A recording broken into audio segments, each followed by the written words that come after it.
Yes, nkwaniriza kadde kano wasiza otya oli otya gwe nafolowinga ADTV ginekwebaza negamba nti kyewakola kyamaanyi okubanga wasubscribinga n'onyiga nekadde ebifaananyi byonna bijja Florence okuba nti no yazadde kabbebi byongedde okuba nga libirinkinga era nga munange ebifaananyi byensobodde okuba nga nfuna ekifaananyi kirala kiikyo ng'ali mu kuyonsa kabbebi ebifaananyi bino byongedde okuba nga binsobera jjukira si kyekifaananyi kisoose okuba nga kirinkinga kakati kino kifaananyi kyakubiri nga biraga Nampijja Florence Ssebo ng'azaala era abasinga bamuyozayozeza ne bagamba nti Nampijja Florence kulika Nampijja kulika nti kati balinze Nabatanzi nti Nabatanzi yabulayo Bannayuganda balaba edduka Ssebo mbu Nabatanzi yabulayo kubanga ye Nampijja amaze okuba nga akola ki amaze okuba nga asaala naye ng'ebifaananyi bino biri kiki egigenda maaso ku bifaananyi bino naye nga munnange byebyo byongedde okuba nga birinkinga ati no kifaananyi kyakubiri ojjukira waliwo ekyasooka okufuluma nga balaga nti yali azadde akaana era ekifaananyi ekyo kyali kiraga ng'ali mu ddwaliro ng'ali ku kitanda akati kino ekifulumya ekirimulaze Ssebo ng'ali mu kuyonsa kabbebi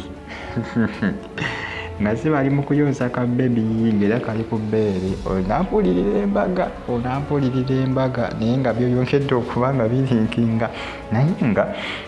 mbane mungere okuba nga munfolowinga n'okuba nga mufolowinga ADTV automatic jjukira yategese olunaku olw'eggulo babadde n'omuzannyo live ku stage eggulu gwabaddeyo olwaliro gyeguli ne ku Sunday gyeguli gwa nnaku 3 gwa ku stage baguzanya live ku stage Aromatic Entertainment mbagamba nti temuba misinga temubasubwa n'enkubiza negamba nti subscribing onyige kade ate oyongere okuba nga ofollowinga ADTV UG waliyo Kebineke RTV Uganda Now waliyo ne Fadi UG News yo oludde ekyamaze muteekayo content naye nga nayo mugifollowing siri consistent bannange ekyamazima nga bwe nali mabegako siri consistent naye nga kubanzamu okuba nga mbeera consistent kubanga mbateerayo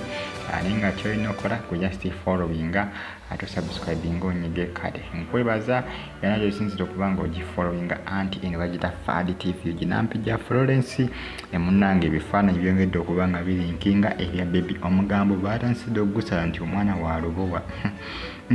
wa lubowa era nti munnange konguzi era nga ngenda mbasaba mungere okuba nga mugifollowinga n'okugyekuumira ku bagita ADTV abali mu ggwanga erya Qatar kusa ne mu ggwanga erya Oman mbeebaza ne bagamba nti kyemwakola kyamaanyi okuba nga mwasubscribinga ne munyiga kade munnange ensonga za Nampijja Florence kusa ne Nabatanzi bali awo bwe batyo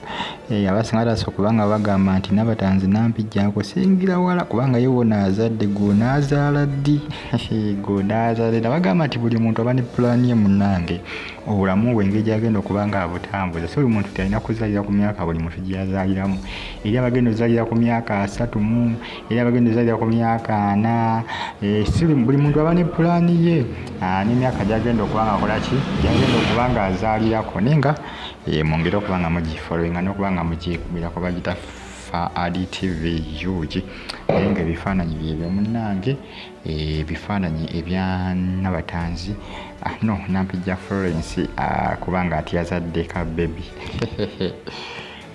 omugambo gutambula ku mutimbagano abaana basala omugambo boyi wange